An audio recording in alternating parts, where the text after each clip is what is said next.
On entend souvent dire qu'un appartement avec un locataire dedans, c'est la galère à vendre. Ah oui, Que c'est soit invendable, soit un vrai parcours du combattant juridique. c'est ça. C'est une de ces idées reçues qui a la vie dure. Exactement. Mais est-ce que c'est vraiment la réalité du terrain? C'est la question piège par excellence. Parce que la réponse, elle n'est pas si simple. C'est un mélange de droit, de stratégie, de psychologie aussi un peu. Oui. Et ça rend la situation intimidante pour beaucoup de propriétaires. En fait, notre but aujourd'hui, c'est de déminer un peu tout ça. On va prendre ce sujet qui fait peur et le rendre simple. Étape par étape. Voilà, étape par étape. Et sans le charabia des avocats si possible. Parfaitement.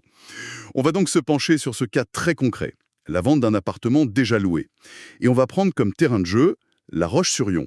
D'accord. Pour nous guider, notre analyse s'appuie sur un article vraiment très détaillé, très pragmatique, qui a été rédigé par Laetitia Gay, une conseillère du secteur. Oui, très clair. L'objectif, c'est de transformer ce qui ressemble à un casse-tête en un plan d'action en fait. Exactement.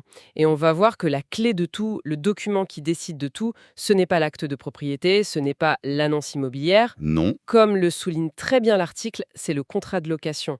Le bail, c'est le véritable maître du jeu. Alors, attaquons-nous à ces mythes. Le premier, le plus répandu, un appartement loué, ça ne se vend pas bien. On l'entend tout le temps. Et l'article apporte une nuance qui change absolument tout. C'est-à-dire? Ce n'est pas que ça ne se vend pas bien, c'est que ça se vend différemment. La cible change radicalement. Ah oui. On s'adresse à un investisseur. Et l'article précise bien que ce profil d'acheteur, il est très présent à La Roche-sur-Yon, ce qui rend le projet tout à fait réaliste. C'est un changement de perspective complet. Ça veut dire que le propriétaire, il doit un peu changer de casquette. Tout à fait. Il n'est plus un simple vendeur de murs, il devient un vendeur d'un produit financier en quelque sorte. C'est exactement ça. L'acheteur ne se demande plus est-ce que je me vois vivre ici, mais plutôt, Quelle est la rentabilité nette de cet actif? voilà. Le dialogue n'est plus du tout le même. On parle de loyer, de charges, de taxes foncières, de la solidité du bail. On vend une performance, pas une émotion. C'est clair. Deuxième mythe, qui est une vraie source d'angoisse. Le locataire peut bloquer la vente. Ça, c'est la grande peur. La peur de se retrouver coincé, Coincé par quelqu'un qui ne veut pas partir et qui aurait tous les droits. c'est une peur qui est juridiquement infondée. L'article est très formel là-dessus. Le locataire ne peut pas s'opposer à la vente du bien. D'accord. Le propriétaire a le droit de vendre sa propriété. En revanche, et c'est là que c'est important, le locataire a des droits qu'il faut respecter scrupuleusement. Comme le droit de préemption. Le plus connu, voilà, c'est son droit de préemption dans le cas d'une location vide, c'est-à-dire qu'il est prioritaire pour acheter le logement s'il est mis en vente libre. D'accord. Donc il ne peut pas dire non, vous ne vendez pas, mais il peut dire oui, j'achète. Exactement. Mais j'imagine qu'il peut quand même compliquer les choses, non? S'il est de mauvaise foi, en refusant les visites, par exemple. C'est un point important. Le locataire a l'obligation de laisser visiter le logement, mais dans des conditions qui sont encadrées. Ah, Pas plus de 2 heures par jour les jours ouvrables, pas le dimanche, pas les jours fériés. Donc si un locataire est vraiment récalcitrant, oui, ça peut compliquer la logistique, mais ça ne bloque pas la vente sur le plan légal. c'est une question de bonne communication en amont, alors. Voilà, tout à fait. On voit que le diable est dans les détails. Ce qui nous amène à la troisième idée reçue, et là, l'article est très clair, c'est l'erreur la plus grave, la plus coûteuse. Laquelle? C'est de se dire « je peux m'occuper du congé pour le locataire plus tard Ah, ça, c'est la phrase qui peut faire capoter un projet de vie. L'article insiste vraiment sur ce point. En immobilier locatif, le calendrier juridique est roi. Il est inflexible. ». C'est-à-dire?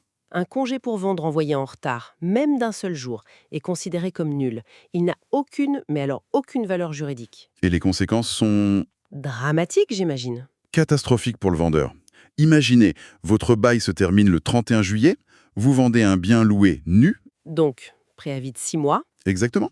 Vous devez donner congé 6 mois avant, donc avant le 31 janvier. Si le 1er février arrive et que votre locataire n'a pas reçu son congé, Reçu, pas envoyé. reçu.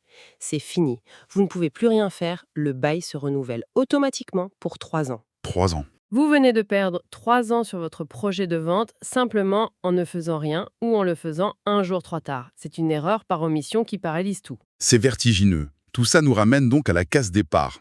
Avant même de penser au calendrier, au locataire, le propriétaire a un choix fondamental à faire. L'aiguillage. C'est ça, l'aiguillage qui va déterminer tout le reste. Vendre le logement libre ou le vendre occupé. C'est le premier choix stratégique, en effet. Chaque option a ses avantages et ses inconvénients. Vendre le bien libre, donc sans locataire, ça permet de toucher un public beaucoup plus large. Oui, logique. C'est la voie royale pour séduire les acheteurs qui veulent en faire leur résidence principale.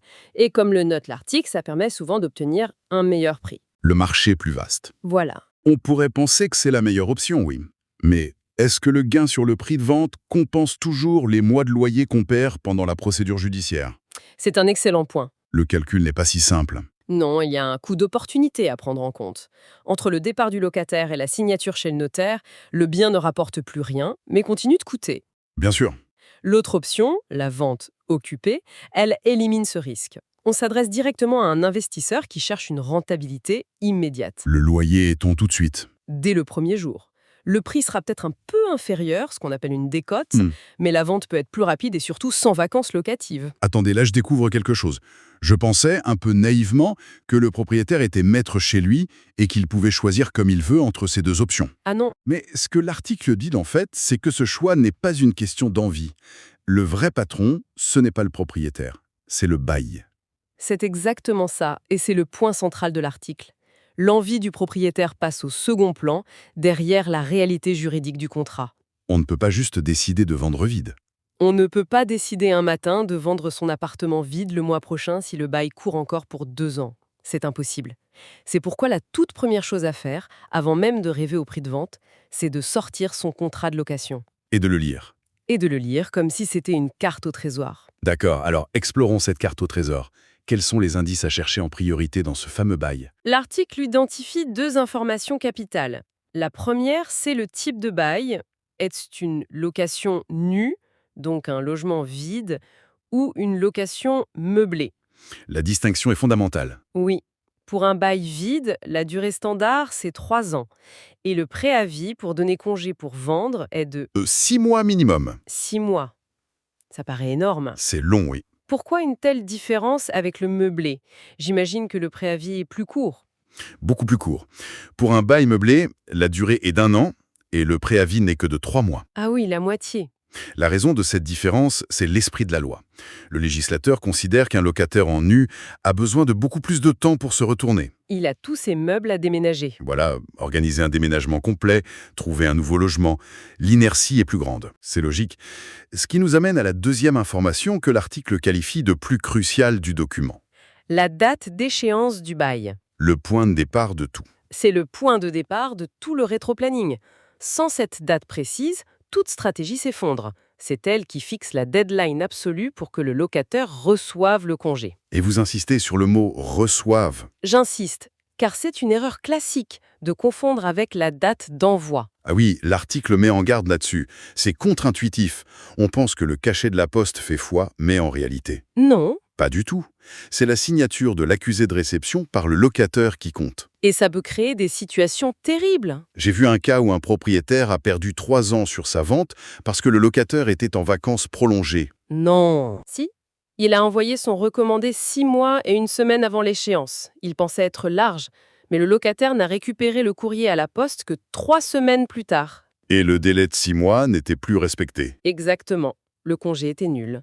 C'est une leçon qui coûte très très cher. D'où l'intérêt des autres options. C'est pourquoi l'article mentionne des options plus sûres, comme l'acte de commissaire de justice, où la date est certaine, ou la remise en main propre contre signature. C'est une mécanique d'une précision redoutable. Et au-delà de ces erreurs de calendrier, l'article met en lumière d'autres pièges.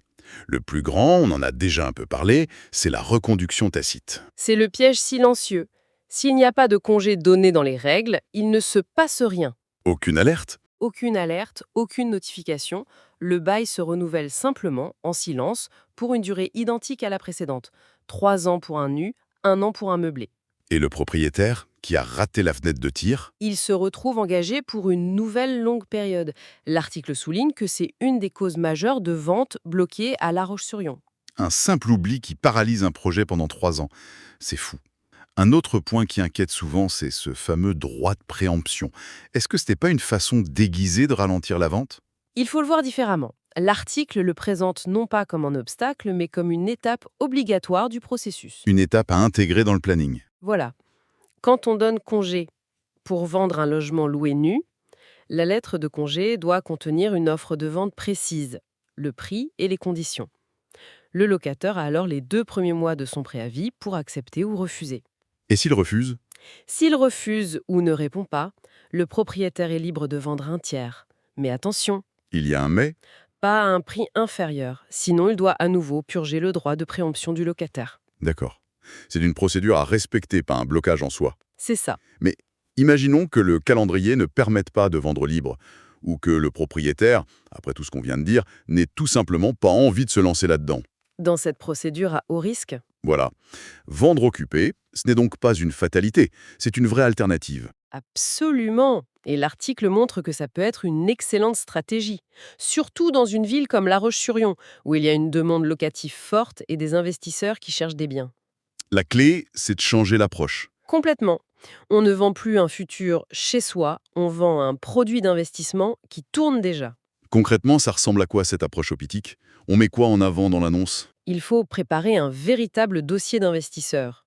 L'argumentaire n'est plus belle vue sans vis-à-vis. Mais plutôt rentabilité brute de 5%. C'est ça. Locataire sérieux en place depuis 8 ans, aucune vacance locative. Il faut fournir des preuves. Le bail, bien sûr, mais aussi un historique des paiements de loyer, le montant de la taxe foncière, les derniers PV d'AG de la copro.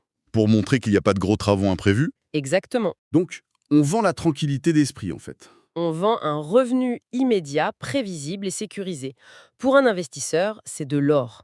Un bien avec un bon locataire, un loyer au prix du marché et des charges maîtrisées peut même se vendre plus vite qu'un bien vide. Ah oui. Bah oui, car l'acheteur n'a pas à chercher de locataire, le moteur est déjà en marche et il fonctionne bien. C'est une perspective très différente. Pour résumer, si on s'en tient à l'article, les erreurs capitales à ne jamais commettre sont assez limpides. La première, c'est de naviguer à vue sans avoir d'abord autopsié son bail. La deuxième, c'est de jouer avec le calendrier et de confondre date d'envoi et date de réception du congé. Une nuance qui peut coûter des années. La troisième, c'est de mettre la charrue avant les bœufs. Mettre une annonce vendue libre en ligne sans avoir la certitude juridique de pouvoir le faire. C'est d'un aller simple vers une perte de temps et de crédibilité. Et enfin, la quatrième erreur, vouloir vendre occupé, mais en le présentant comme une vente classique. Juste avec une petite mention locataire en place. C'est ça. Sans ce fameux dossier d'investisseur, la plupart des acheteurs potentiels fuiront ou négocieront le prix à la baisse. Fortement. Alors, qu'est-ce qu'on retient de tout ça? Finalement, la règle d'or est simple, c'est presque une maxime. Je vous écoute. Le bail commande le calendrier et le calendrier commande la stratégie.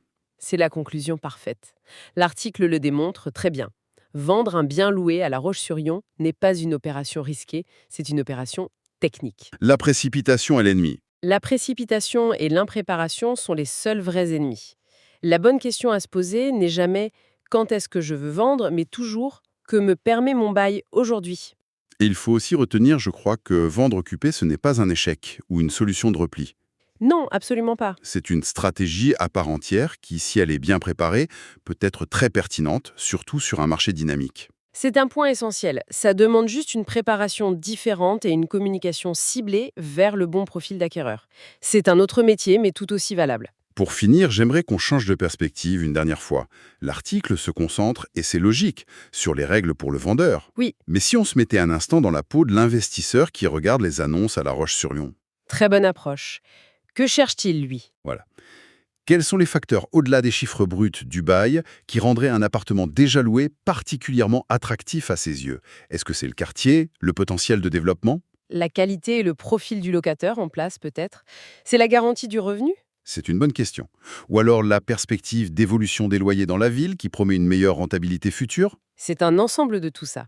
L'investisseur intelligent ne regarde pas seulement la photo actuelle, mais le film de ce que pourrait devenir son investissement. C'est bien dit. Un locataire fonctionneur en place depuis 10 ans, c'est un signal de stabilité très fort. Un quartier en pleine gentrification, avec l'arrivée d'une nouvelle ligne de transport, c'est une promesse de valorisation. Le bon, bien occupé, ce n'est pas juste une affaire des chiffres, c'est une question de contexte et de potentiel. Une excellente piste de réflexion pour terminer.